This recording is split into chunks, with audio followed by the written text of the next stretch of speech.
Hey everyone, Hoka athlete and coach Sage Canaday here with another training talk. I believe this is episode 30, Training Talk Tuesday, that is. Trying to get it out on time here. Hope you're doing well. Thank you for all your supportive comments across social media. Knowing that Sandy and I have had to relocate, more on that later, in our personal vlog, personal lives, after being displaced. Our apartment burned down in a fire and things were totally destroyed. But top voted question for this week is, we'll dive right in here. How do you go about assessing the mental stress in daily life, and how do you then account for that in planning your training? After a day of work, even though I have just been sitting in front of a computer, I many times feel exhausted and find it hard to perform workouts, even though I just had a rest day and I should be fresh. I can't even imagine how hard it must be for you right now as a professional runner with all the things going on. Thanks a lot. So, a great idea of finding motivation in hard workouts and realizing that in a holistic approach, so to speak, looking at your running training through the lens of your whole life, you do have to take into account what's going on in work and family life. That's a tough balance with time and how much you sleep and your diet, as well as your running training or any extra physical or mental energy that's being demanded of you throughout the day. And it's kind of an individual thing. If you look at like the difference between extroverts versus introverts, you find that people that are introverted, a lot of times you feel like energy is being taken away from you when a bunch of people are talking to you in person, or you're in big crowds or social settings, whereas extroverts get more energy. They thrive on that social interaction a lot of times when people are talking, and they engage in that. So it's kind of an individual thing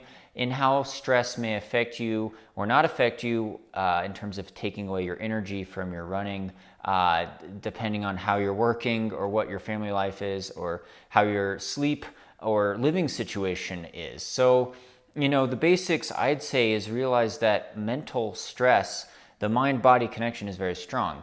And so if you have a very demanding mental task, if you're doing studying in school, or you're working a very demanding job where you have to crunch a lot of numbers or write something and things are being very critically evaluated, it's going to take away a lot of your energy, maybe put you in a bad mood as well. For when you get out to run, you may feel just totally drained, and the motivation to run, especially to run hard, run a fast quality workout, is going to really diminish, because that mental energy that you took kind of goes over into how you physically feel in terms of your energy levels. So realizing that interconnectivity is very important, and realizing that different things might trigger you, so to speak, in different ways. And it really depends on the person and the situation there, but that's a perfectly normal thing. That's a perfectly normal thing, and it's a perfectly acceptable thing to let go of that. Same thing as if you're working a demanding project or job, or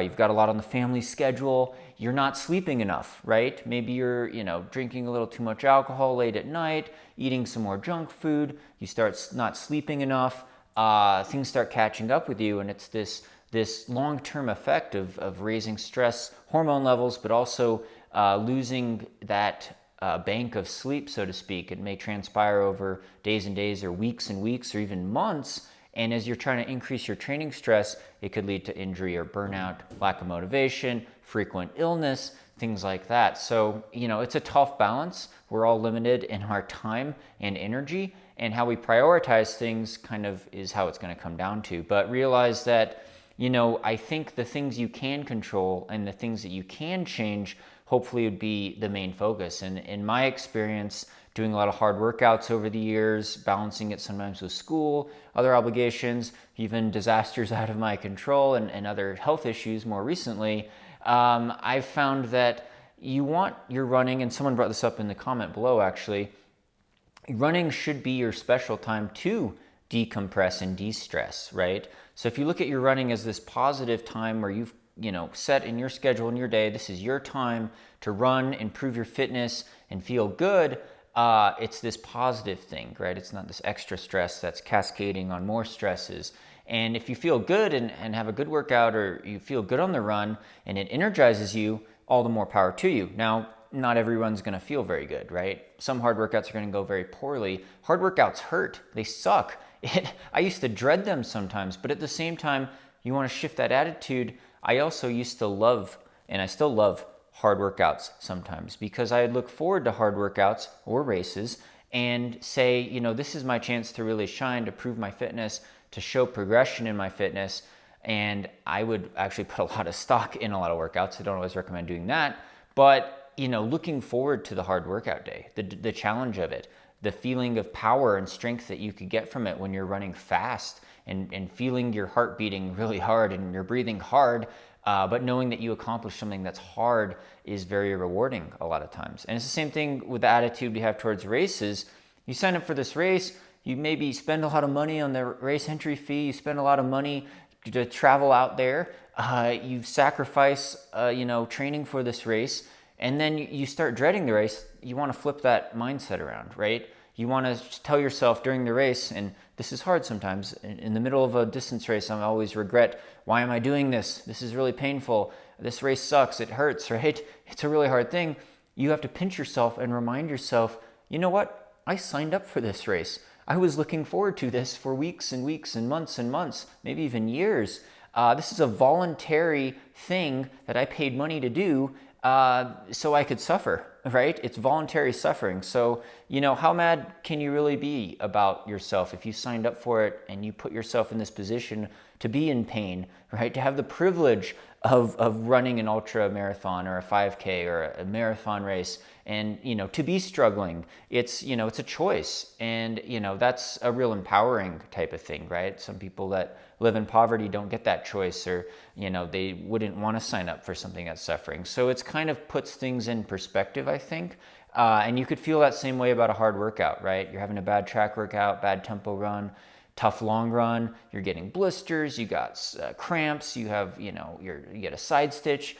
You got to remind yourself, this is my time to improve myself, to try to improve my health and fitness, and to persevere through these challenges, because it will ultimately, hopefully, make me stronger. And it's something that I will look back on and say, I don't regret that. I'm happy I did that. I'm happy I finished that run. I'm happy I finished that workout. Happy I signed up for that race and I finished that race. But things don't always work out the way they're planned, but that's how you roll with the punches and the challenges. And I think, focusing on what you can control, focusing on the idea that you signed up for a race or you have a hard workout in your schedule and you've got to work through it, balancing other life's challenges is a real key takeaway for that. And I'm trying to think if I answered that question very well, but it's always a tough balance, and it's hard to take stock sometimes. Making a list of things you could control and things that you schedule out could be very productive for that, because we're all balancing different obligations sometimes at different times. Surprises happen, good and bad. Realize that you focus on the positives. It could be very empowering. Running's a tough sport. It's a tough sport, and like I said, I focus on these hard workouts and I looked forward to them, especially in like college and right after college. I'd be like, I can't wait to do 20 by 400 meters fast, because I want to show what I could do. I want to show the coach. I want to compete with my teammates. That was very empowering. But sometimes if it was a tough workout, I might dread it, because I'm like, coach made the workout too hard. This is ridiculous. I had a stressful day. I didn't get enough sleep. I don't feel good. My stomach hurts, yada, yada, yada. It's a tough balance, and not every single day. You don't want to put all your eggs in one basket for a workout or race. Realize that easy days and recovery days could be very therapeutic and give you that stress relief and that break.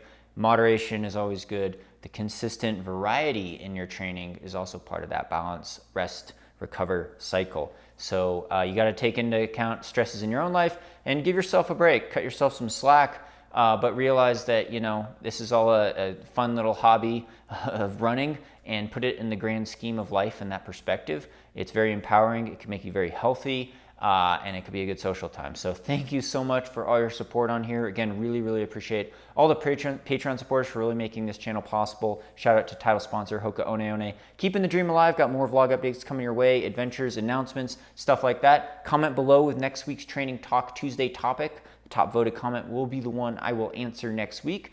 Thank you so much. Hope you're doing well, and stay tuned for more VO2 Max Productions.